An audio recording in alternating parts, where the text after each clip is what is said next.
Hello everybody, good afternoon.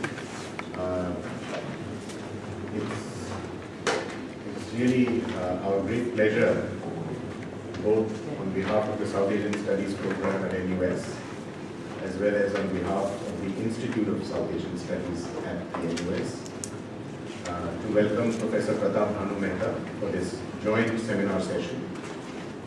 Professor Pratap Bhanu Mehta, I'm sure it's become a cliche, he needs no introduction. He does need interaction, but not introduction, which is why he's here. But, and especially after that scintillating keynote address that he delivered. I mean, I've been hearing Pratap for many years, and I think both in terms of erudition as well as in terms of articulation, I continue to be amazed by the way he has an ability to deal with vast areas of scholarly knowledge and be able to make it amenable to a diversity of audience ranging from people who are not specialists to people who are deeply involved in the field. As we all know, Professor Pratap Bhanu Mehta is a political scientist and a political philosopher. And this is a political scientist and a political philosopher who is probably the most influential writer on public policy in India today. I must confess that having read Pratap's pieces in India Review, I have sometimes just fallen for his point of view and pursued it for many months before I could even start becoming critical. So he has the capacity to make arguments which are very persuasive, which actually have an enormous amount of appeal among people who take those arguments seriously. So the other thing that I want to say before introducing his lecture is that the Institute of South Asian Studies has invited him, I think for the next couple of years, to visit Singapore as a visiting research professor. And to our delight, Professor Mehta has accepted that invitation. So we believe that at least next year and the year after that, there will be further intense interactions with Professor Mehta. And our head, Professor Vinita Sinha, has also welcomed this event. And so I think between the South Asian Studies program and the Institute of South Asian Studies, we will have the privilege of engaging with Professor Mehta. Professor Mehta is going to talk about the Indian judiciary, on which he is an authority. As we all know, there is a huge debate about the nature of the Indian judiciary. Is it overactive? Is it underactive? Is it doing what it should be doing? Is it undermining democracy? A couple of years ago, we had a debate with Professor T.N. Srinivasan on this issue. And I know that it was a very lively debate. So I think there will probably be another debate with Professor Pratap Bhanu Mehta on this issue. So without further ado then, Pratap, the floor is yours.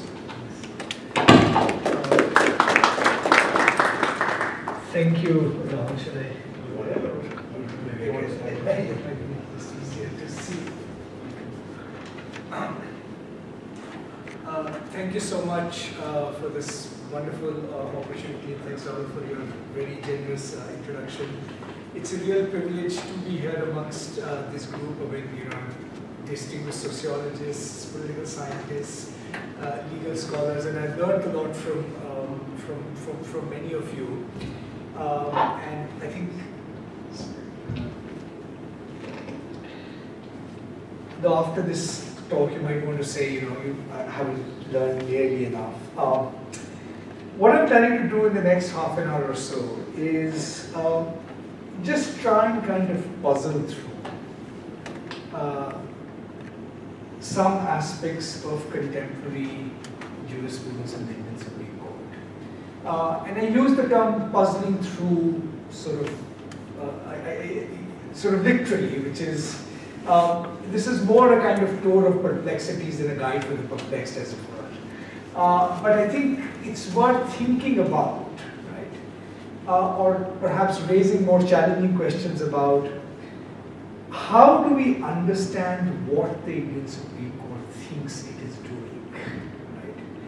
And of course, this is a general question that's been asked. There's a vast literature around judicial review and the role of judges, and particularly the role of the Supreme Court in Indian democracy. I will take a lot of that literature for granted. I think most of you are familiar with those debates. What I'll do is, in a sense, offer, the talk is in kind of two parts. One, perhaps a set of theoretical reflections on why we are having such difficulty understanding institutions like the judiciary. And does it have to do with the fact that there is this, in a sense, growing gap between judicial practice and our ways of theorizing about the judiciary, our ways of thinking about the judiciary.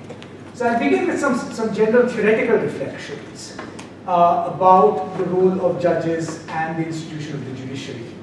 And then in the second half, briefly touch upon one particular role that the Indian judiciary has taken on itself, which is the Supreme Court as a kind of institution of accountability. Normally, when we think of the role of the Indian Supreme Court, when we think of debates over whether it has overreached or not, about the legitimacy of judicial review, there's a lot of literature on, for example, the domain of fundamental rights, right? There's a lot of literature on the domain of social and economic rights. To what extent was the Indian judiciary correct in judicializing the whole domain of rights in the way in which it did? There's a lot of literature on public interest litigation. But arguably one of the areas where the judiciary has actually been most active in recent times is itself, putting itself as a kind of institution of accountability, particularly in cases involving corruption. This is, in some ways it became a focal point in litigation around corruption and anti-corruption cases. And I'll try and offer some brief reflections on how we think about its role in that domain. And then in discussion, love to kind of hear your views on some of the other domains involved. Right? So the Indian Supreme Court, as everybody knows, has been playing a promiscuous role in Indian democracy, and I think promiscuous is the right description because it suggests that the role is both very wide-ranging and largely at the court's own whims and pleasures. There isn't a kind of straightforward theory explaining why it is that the court came to acquire this kind of wide-ranging role in Indian democracy that it did. I think Martin Shapiro's older claim about judicial review in general, which is, if you ask the question, under what conditions does judicial review take hold and expand, and he says, whenever judges like, right? I think there is something to it. I mean, we can talk about the other various political science claims. I've written about that in another paper, but that's as a kind of sort of aside there. But if the courts are expanding their role in this way, the obvious question that arises is the following: how does one understand this role? Is such a role legitimate?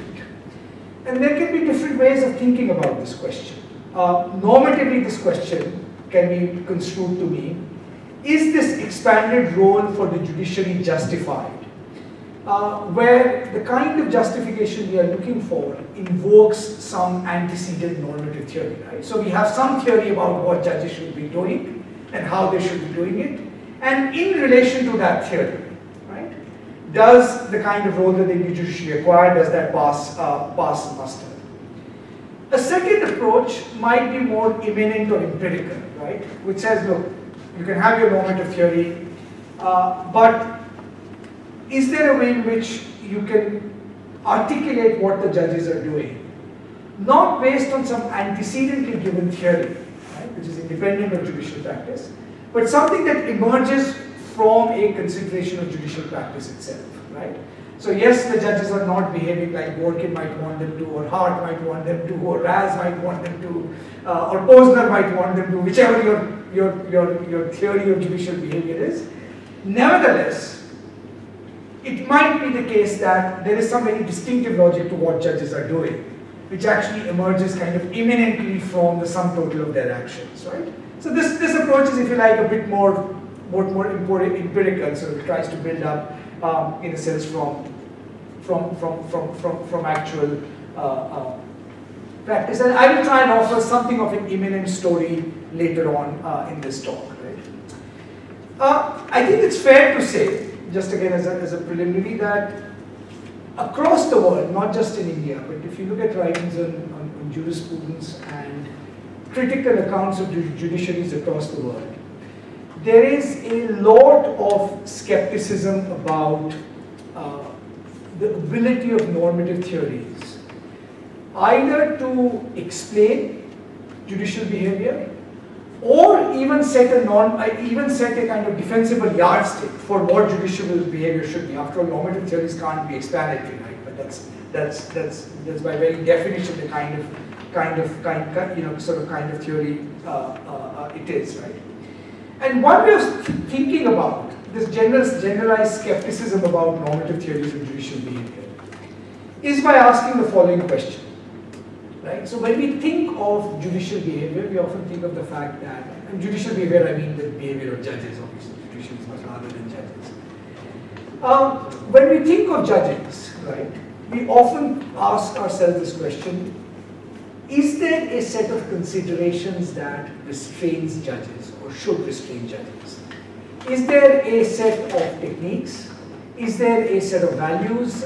Is there perhaps even a set of procedures, right, that give judging the distinctive identity it has as an activity, right, and places in a sense some constraints on it? And if you quickly go through the alternatives on offer, you find that pretty much none of those alternatives actually even begin to describe what judges are doing. So the first and most obvious answer we should say is judges are bound by the text of the Constitution, right? They often say, we are judges under law, right? In traditional legal conceptions, courts are disciplined by a formal set of techniques, and these formal techniques form the basis of their authority of their decisions. So courts often present their arguments as if they are justifying their rulings based on a whole range of formal considerations, past decisions, stare decisis, invoke whatever you will from your law school training. And certainly many judgments have this formal structure, right?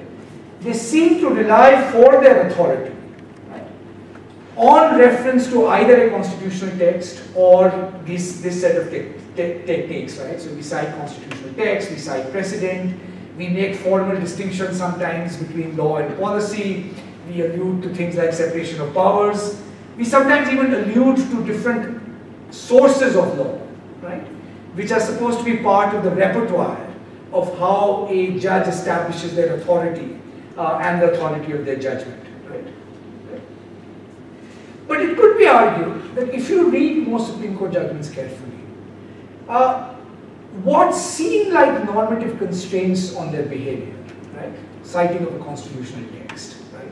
Citing of a precedent, turn out to be not so much constraints, but really just the formal forms through which judicial writing takes place, right?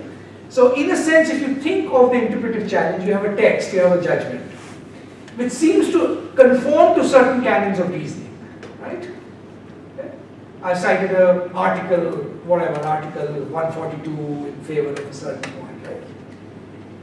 Yet, and this is the first kind of bold claim I'll just throw out and try and substantiate it later on, you actually find that what these formal techniques are so much, they're not so much constraining judicial behavior as simply being the form through which a certain kind of judicial writing expresses itself.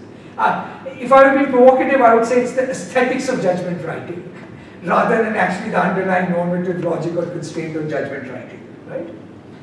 A judge may, for instance, appeal to the constitutional text, but the truth is constitutional text is not an higher authority that binds. The meaning of constitutional text is being constantly created and recreated through the process of judging itself, right? I mean, this is a kind of sort of fairly obvious point, and something that I think jurisprudence scholars kind of acknowledge all over. If you think of Dworkin's metaphor, for example, of kind of the gravitational pull of interpretive exercises, right? But once you're in the realm of gravity, free fall is always kind of possible, right? P.K. Tripathi, as early as the 1960s, had warned about Gajendra Garkar's jurisprudence, right? When he said that the most vulnerable aspect of Gajendra Garkar's opinions has been the process of decimating the sanctity of the constitutional test, right? Of the constitutional text, right? And then the idea simply was that although Gajendra Gadkar seemed to be justifying his opinions in social reform cases, and BJP party very much endorsed a lot of the substance of those decisions, right? In a sense, the constitutional text was simply the form through which he was making an argument. It was in a sense not the basis of that argument. And that tradition, many people argue, continues. If you take, for example, the jurisprudential interpretation of the right to life, right? It has been stretched to the point that it could mean all things or anything, right? So it's not clear what authority or what constraint a constitutional text. When we say we are judging under the constitution, what kind of an interpretive act is that, right? It's not self-evident, it's not self-evident that the constitution is binding, right? Many of the distinctions that we often take for granted in critical analysis of judging, the distinction between law and policy, between making law and interpreting law, treating precedents as a binding feature of what constitutes the rule of law, right? So on a certain view of what rule of law is, precedents matter because a rule of law has to be predictable, right? Any deviation from a precedent has to be justified by showing why this case is unlike the other case on which that precedent was based, right? Many would argue that if you actually read the Indian Supreme Court judgments, and not just the Indian Supreme Courts, more provocatively, many other jurisdictions as well, most of these formal distinctions make less and less sense to judges. And it's not an accident that judges from as diverse jurisdictions as Israel and New Zealand, if you take Aaron Barak's, for example, purpose and interpretation, or if you take Justice Thomas, Chief Justice of the New Zealand Supreme Court's book, The Judicial Process, right? Both of them essentially come to the view that these distinctions that we take for granted are basically dead as far as the actual practice of judging is concerned. Judges have always made law. Even the act of interpretation is the act of making a law, right? And the line between a legal intervention and a policy intervention, right, is, if you like, I mean, it's a line constituted by the assumptions of the interpreter, rather than a line that exists in a sense independently of that, right? We often don't accept this point fully, I think, for one, I think, particular reason which bears reflection, which is because we think that if we accept the radicalness of this claim, and you can see I'm being kind of skeptical about these distinctions, right, that somehow that would undermine the authority of the rule of law itself. Come on, surely if judges make policy, surely if there's no such thing as constitutional textual constraint on judges, right? Surely if you don't think precedent is binding, right? What is then left of the authority of judging, right? And in a way, the repertoire of the judicial process, right? Its authority, the formal training of lawyers, the formal self-presentation of judges is actually founded on taking this set of distinctions for granted, right? That is what their authority is, right? That's how they ground their authority, right? And so often I think it's the fear that if you actually sort of state the truth as it is, that in a sense these are more fictions, if you like, in the older Benthamite sense of the term fictions. Somehow what you will discover is that the judiciary is, the emperor has no clothes at the end of it, right? Which is, its authority is, if you like, entirely self-created, or at least has to be understood very differently. It's not grounded in any of these formalisms, right? Okay. Now, you might be feeling quite disquieted at this point, and you might say, look, surely we need some answer to the question. It can't be just a free-for-all. What are judges bound by? There must be something, right? It can't be simply judges are bound by whatever they feel bound by, right? Although I think that is probably not as bad a description of what actual practice of judging is like, right? Than many of the alternative theories, right? Maybe our traditional formalist conception of what judges are bound by are too limited. But surely there must be something else at work, right? Maybe they're all acting as Dworkinian judges. They're invoking some basic principles and values, right? Which they think underline the constitutional text, but are not fully reflected in each and every article of the constitutional text, right? So the hidden spirit of the Constitution, and it's a phrase the Supreme Court has used many times. Right? Once you're in hidden spirits, it's already a clue that you're probably in the realm of something occult, right? Or at least something that's not as self-evidently binding or transparent as you might think. Right? So in response to this skepticism, this breakdown of what you might call formal philosophical theories about judging, there's a different tack that many have taken to think of the judge's role in a democracy, particularly the role of something like the Supreme Court. And this tack is, if you like, much more straightforwardly institutional. Right? It says, look, forget all of these distinctions. We don't know, to what extent these distinctions make sense, the kinds that I just outlined. Nevertheless, right, on this view, the question we should be asking about courts is a different institutional question. The question we should be asking is an institutional one. And the institutional question has two versions there are two versions of the institutional question. One is a purely pragmatic one, right, which is the kind of thing that you find, for example, in Neil Commissar's work on comparative institutionalism.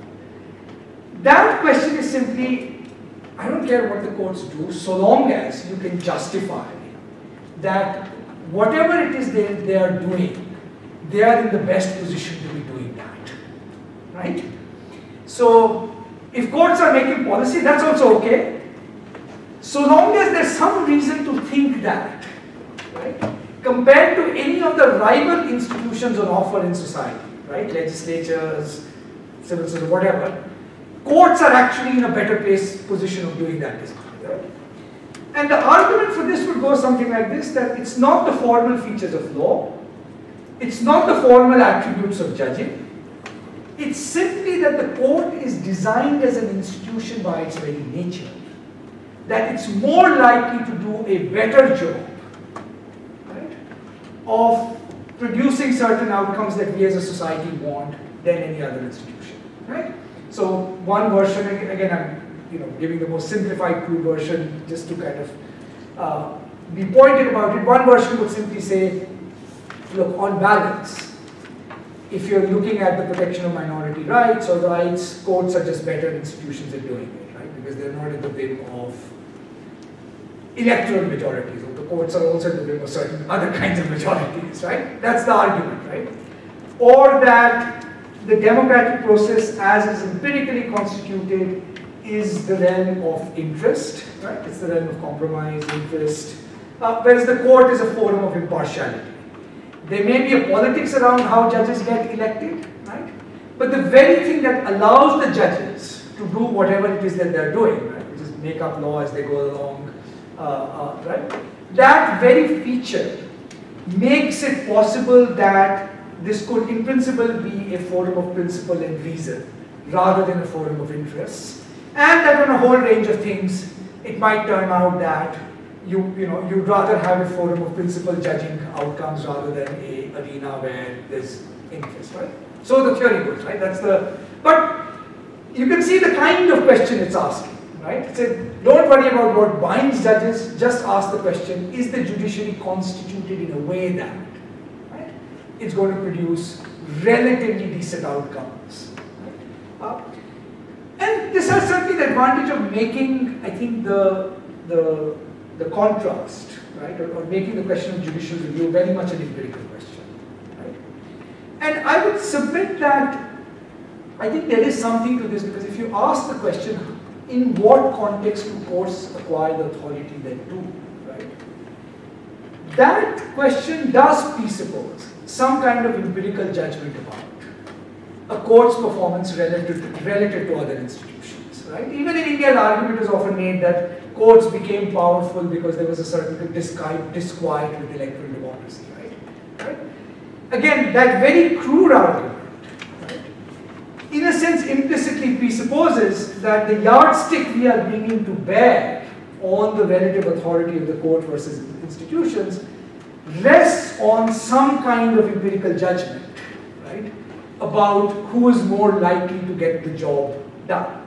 Now, the problem with this argument is that there's never any specification of what does it mean to do a job better than its rivals, right? Usually we can pinpoint our favorite case, right, and say, oh, look, in this case, the legislature would have made a mess, the court got the right answer, right? But how do you test this proposition institutionally, right? Because that's really what the argument is, right? That as an institution, the court is designed to produce better outcomes. So I'll just bracket it there. I'll come to that sort of later. But you can see the kind of question that sort of it is, right? The second kind of argument, right, institutional argument, again tries to place courts in the realm squarely of democratic theory, right? And initially, the impetus behind this kind of argument is a skeptical one. Jeremy Walden, for example, very famously, most powerfully argues against judicial review, even of actually constitutional, right? I mean, he basically argues that, in a sense, the judicial space is a usurpation of democracy, in some ways. But here the argument is that it in a sense turns the previous argument into its head, right? Because what this argument is implicitly saying is that the yardstick by which we should judge the performance of an institution is the likelihood of its being a representative institution, right? The previous argument, in a sense, was saying, is it designed in a way that it produces good outcomes? And as I said, it's not clear what good outcomes means in that story. In this story, the good outcome simply is, in a sense, the nature of the institution itself. And the argument is that judiciaries are usurpations of in a sense, the democratic process. Right? Now, in contemporary societies, and particularly in India, there's a kind of tension running between these two arguments, because those who want a more expanded judicial role, right, also think judiciary functions to deepen democracy, right? Because it acts as an institution that at some fundamental level not just upholds democratic values, but furthers certain outcomes that you think are essential for the deepening or health of a democracy, right? So in this view, for example, the expansion of social and economic rights is generally a good thing because it empowers the weak. Based on that yardstick, so the argument goes, the judiciary acquires greater authority because you think now the judiciary will be more sympathetic, even if it can't eventually bring about as much social change as we would like, than a corrupt legislature, right? The second argument is in a sense an implicit critique of that, because what it's saying is that in effect what you're doing is you're privileging one particular set of values, let's say economic inequality, right, at the cost of the usurpation of the representative space, right? And India, by and large, I mean, I think the culture of litigation is very much an instrumentalist one. In fact, it shares this kind of idea that so long as you can get the job done to the judiciary, don't worry too much about whether it's a usurpation of the representative space at all. Right? Okay. So that's in a sense the the kind of tension you get in discussions of the judiciary. I'll just make one last sort of theoretical point and then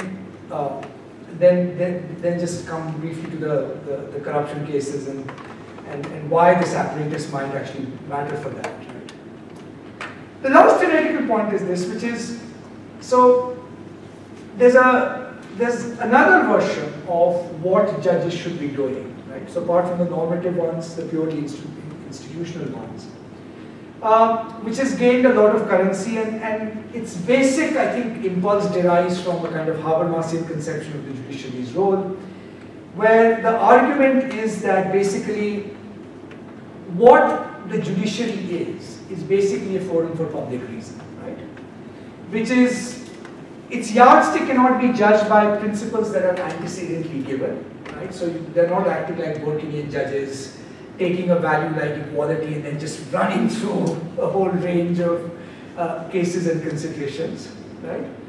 Nor can you read the performance of a judiciary purely to an empirical matter of fact. If it's doing a good job, then it do a good job, whatever that good job might be, right? In fact, there is a particular mode of reasoning that the judiciary actually articulates, which is not captured by traditional rule of law conceptions. And this mode of reasoning is basically that the judiciary produces public reasons, and public reason is the simple idea that are those reasons that the judiciary produces in the course of deciding the judgment, would they be acceptable to all those who would be affected by that judgment, right? Yeah. So, which is slightly distinct from the idea that it's actually articulating a principle, right? And on this view, the fundamental gap that the judiciary is filling is the gap between representation and legitimacy, right? So representation is a mode of electoral authorization, right? Legitimacy is the idea that we live under a system of rules, right? Or are governed by a set of judgments, decisions, that all of us as citizens reasoning as free and equal beings would accept, right? So once you read a judgment, you will say, yes, that's right. Now, and in some ways, this is actually a very attractive conception of the judicial law, right? I think it's a very attractive conception because it captures, I think, one thing we look for in judiciaries, right? Which is that they actually articulate public reason measured by this yardstick, that their judgments would be acceptable to all citizens reasoning free and equally, right? You in a sense, see yourself reflected in those judgments, you know, if you're using a slightly exalted sort of metaphor, right?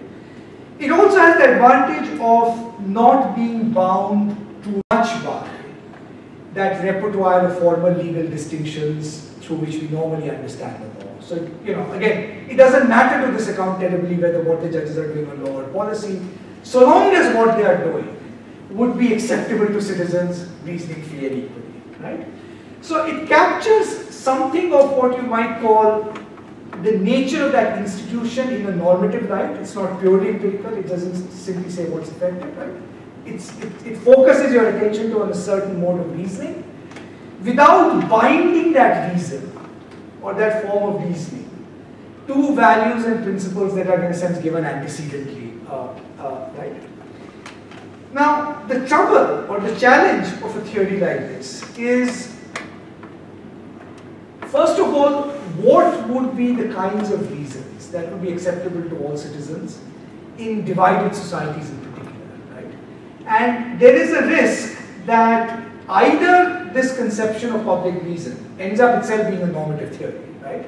So you already have a conception of what counts as a public reason on a given occasion, right? And if people don't agree with it, well, they're not reasoning publicly or something like that. I mean, the general will can never be wrong, right? Or if you don't take that normative view, then it again becomes a purely empirical theory, right? A purely empirical theory meaning a public reason is whatever people happen to accept, right? Whatever the judges can get away with by having large numbers of people accept it just is what is public reason, right? So even in this kind of Habermasian conception, right, and it's true of Habermas's philosophical theory as well, but even when applied to reasoning, it risks either being more normative than we acknowledge, right, or in a sense more empirical than in a sense a normative theory of reasoning sort of should be, right? So that's the kind of theoretical impasse I think we are at in terms of thinking about sort of what is it that binds, you know, binds judges. I'm sorry, I've kind of actually run way over time that I thought I didn't plan well. But what I'll do very quickly is just see sort of how this kind of theory works out in a particular empirical case. Now, when we think of the Supreme Court's role in Indian democracy, right? I've made this argument, several others have made this argument, that one way of thinking about the Supreme Court's role is that implicitly, if you ask the question, how does the court carve its authority in a democratic society? It has implicitly relied on some underlying narrative, right, about a democratic deficit that it thinks it's going to fill. Right? So if you were doing the 101 history of the Indian Supreme Court, and I generally don't like teleological histories, but for this purposes it's sufficient to make the point, you could say that, look, you know, the standard histories in the 1950s and 60s, the court was more conservative, more traditional, black letter law, right? But there's another way of reading that history. The other way of reading that history was that you have, in a sense, the rise and the institutionalization of majoritarian democracy in India for the first time. And all that the court did eventually, right, was just make sure that there were some procedural safeguards in place as this democracy evolved on contentious issues, right? So the point of striking down, for example, land legislation, right? It's an argument Amita Mali has made, isn't so much being driven by a kind of economic ideology that we have for, you know, zamindars or so forth. It's simply saying if you have a word like compensation in the in an act or a statute, surely there must be some forum where you can give some pause to what compensation actually means. And once, of course, the legislature has decided to amend the constitution striking down, the judiciary goes along with it, right? So it, in a sense, rests its legitimacy, right, on what it thinks a particular safeguard in democracy would be, right? It's not an accident that in the late 60s and 70s, the period in India where fears openly began to be expressed about, the executive and the legislature totally usurping the judiciary's powers and actually trampling on fundamental rights, that we actually get the most evolved jurisprudence where the court carves out a different domain. I mean, both Golaknath and Keshavanand, for all their other differences, right, in a sense were the judiciary's first attempts to really put really deep red lines on what, as it were, the executive and legislature could do. Judiciary does not acquit itself very well in the during the emergency, but post-emergency, right, with the explosion of both public interest litigation and the expansion of social and economic rights, right, it again fills that democratic gap. And again, it's interesting that what the judiciary does, the main narrative it carves for itself, right, is actually riding on the wave of an actual political movement, right, where social and economic rights, Garibi Hatao, that kind of entire discourse around anti-poverty, actually is the context in which the judiciary says, actually, hang on, we can at least give a helping hand in this job, even if we don't make the claim that we can actually do this job better, right? Now, the actual evolution of that, of course, is constrained by the limits of rule of law and how much change rule of law can actually produce. And you can see, different kinds of constraints. As the mother of Khosla has actually argued that the gap between the court's pronouncements and promulgation of rights on the one hand, and the gap in the remedies it actually provided was really very stark, right? I mean, its bark was much worse than its bite, right? And we can talk about that. In the late 1990s, in this next phase, and I'll just spend 5 minutes on this, the court really tries to position itself as a kind of anti-corruption court, beginning with Vineet Narayan most famously, where Justice Verma, based on actually a British report, lays down what are kind of appropriate principles of government behavior, transparency, integrity, and none of those are actually justiciable in some ways, right? It's in the late 1990s that the judiciary begins to invent things like continuing mandamus as an instrument by which the judiciary can exercise supervisory oversight over executive agencies like the CBI, right?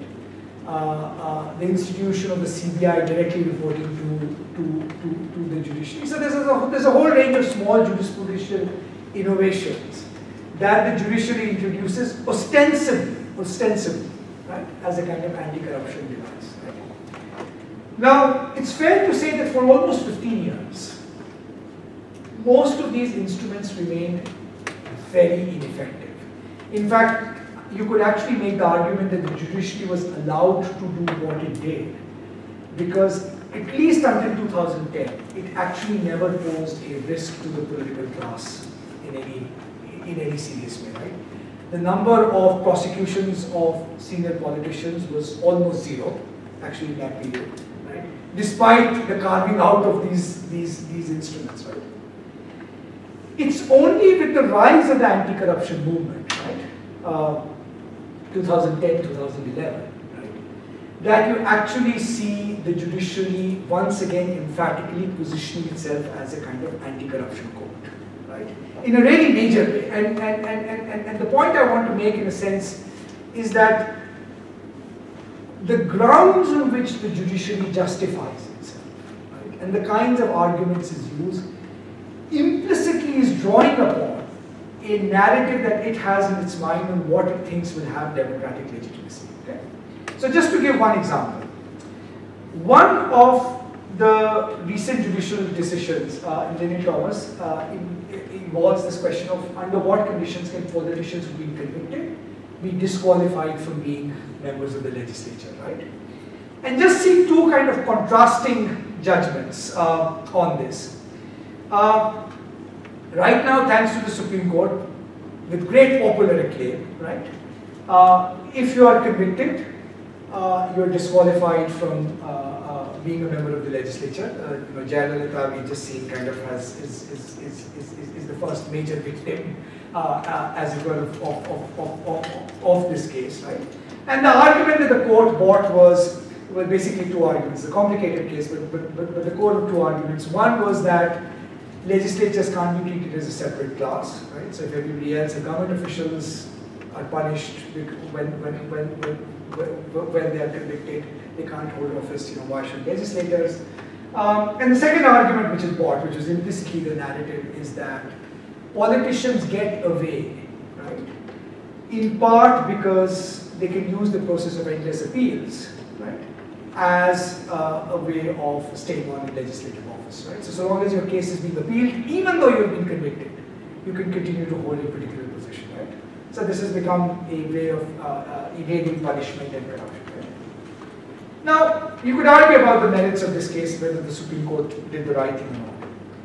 But what's interesting is the very same matter, right, was adjudicated about 15 years earlier. People often actually don't pay sufficient attention to that case.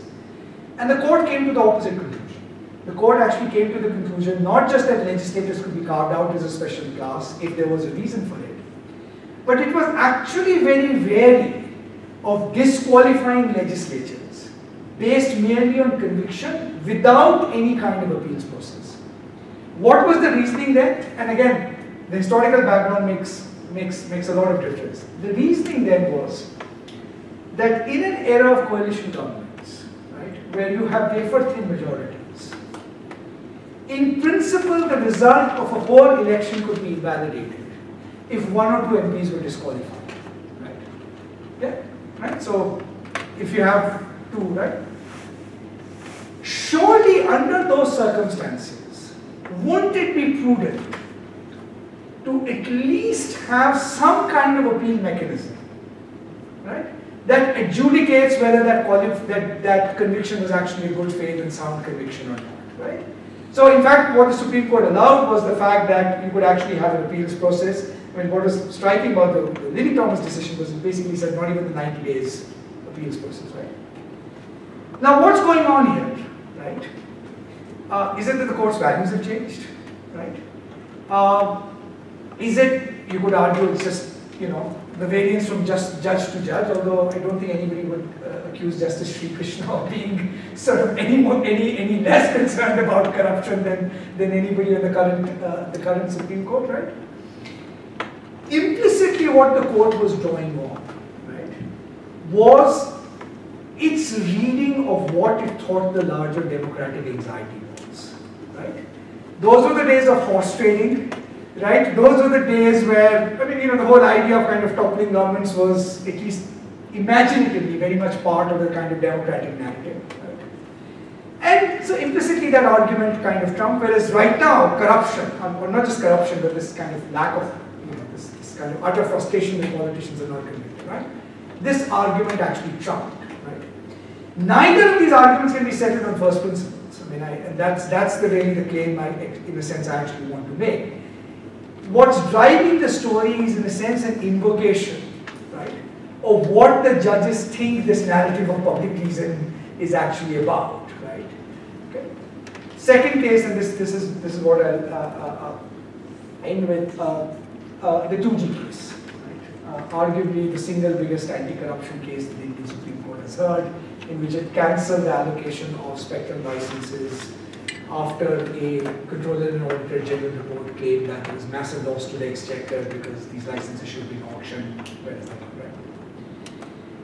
Now, what's striking to me about that judgment, and again we can talk about the merits of that judgment, was three different components of it. Right? So one was the very radical claim that the Supreme Court made that not auctioning natural resources, right, itself, in a sense, kind of constituted a form of mala fide intention. And the Supreme Court later modified its order somewhat, but it's a debatable matter whether the court should be the institution deciding whether something like natural resources should be auctioned or not. Right?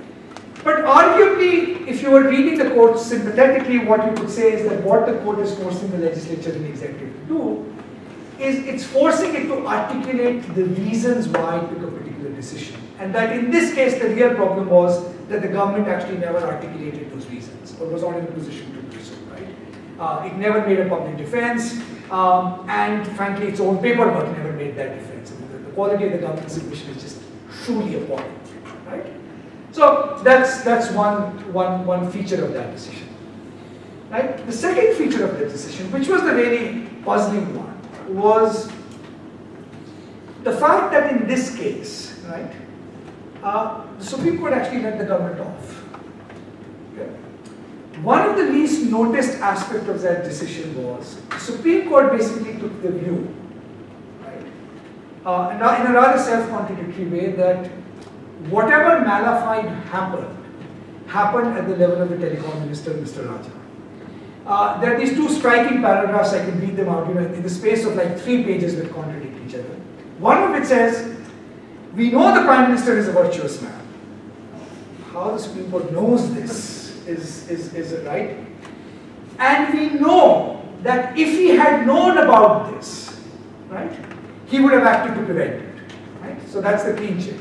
Right?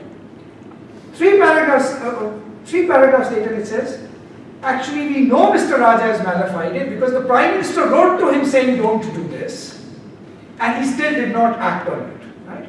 Now, the biggest contradiction in this logic was, so clearly the Prime Minister didn't know that the action was going on, right? In fact, there's a striking phrase actually, where the Supreme Court says that the Prime Minister would have without a doubt acted if it knew. Now, just as a legal proposition, without a doubt acted if you would have known. Now, how could you know that about anybody, right? Now, you can argue about what the kind of the politics of this judgment is. But I would argue, and it's true a lot of kind of anti-corruption cases, that implicitly what the court has done is again brought into its judgment a very popular narrative. Right? So what's the popular narrative? The popular narrative is mala fide has happened, somebody needs to be finished, drastic action needs to be taken. The popular narrative is Mr. Raja is guilty, and the popular narrative is Mr. Manmohan Singh is honest. Right? Every single element of that popular discourse actually makes its way through this judgment, making it actually quite a self-contradictory judgment in some ways.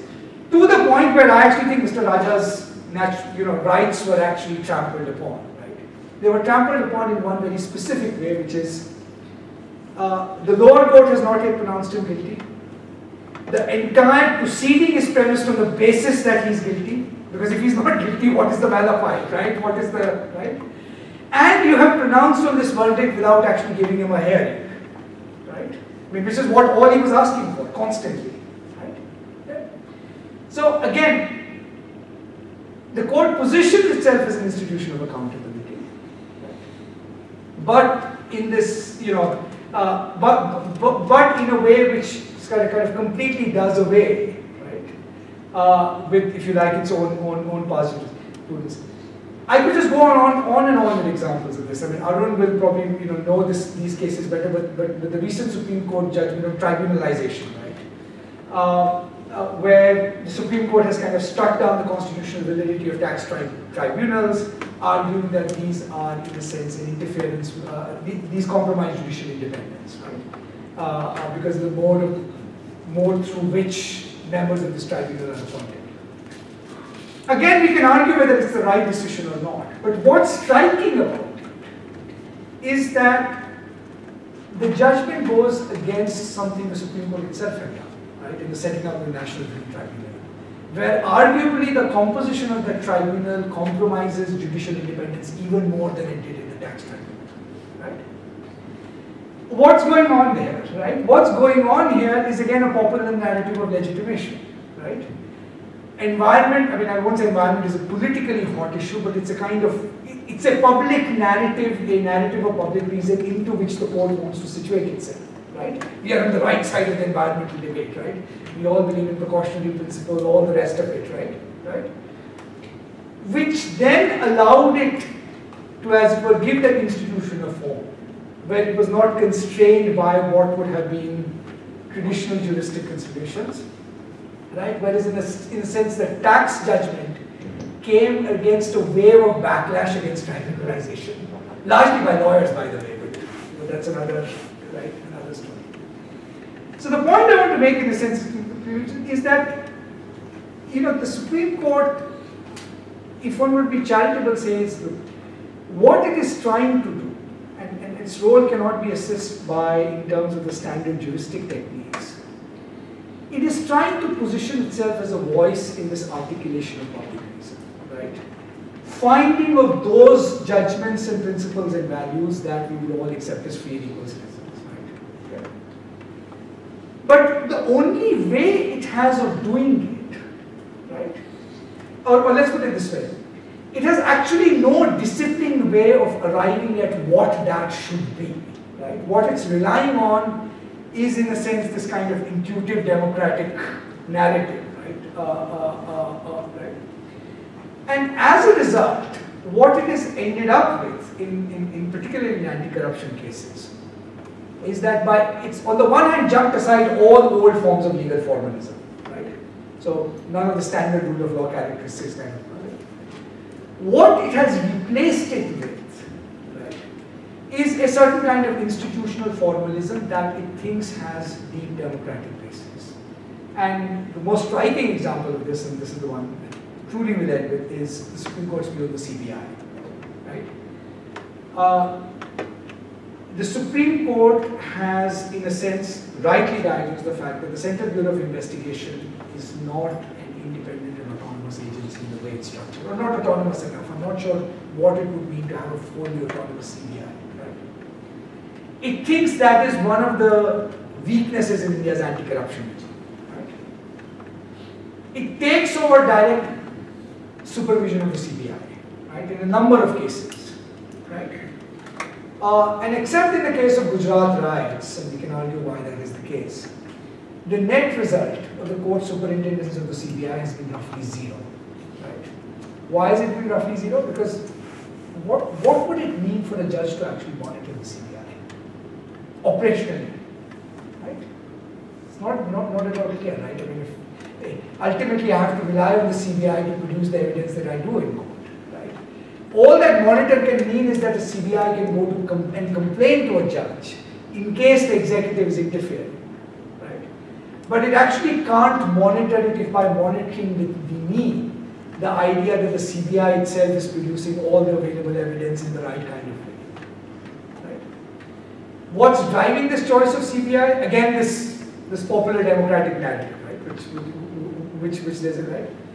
But the court's translation of that into an institutional form, right, again has this characteristic of a kind of intuitive reliance on. Somehow we think this institution will work, right? And so that's really the puzzle which I want to, which is that as the court makes the transition from a court of law in the old-fashioned sense to a court of governance, right? does it have the kinds of processes and norms that can allow it to discharge that function minimally effectively? Right? And I think that's a debate we need to have. The only cautionary note is that it's not actually clear how we would have a debate around these norms once the question has been kind of articulated the way I do, which is once we set aside our kind of traditional legal conservatism, because that had the virtue of at least giving straightforward answers to simple questions, right? What would this new form of public reason look like, right? Clearly, what the court thinks it's doing is public reason, and the people seem to be on its side. Right? I'll stop there.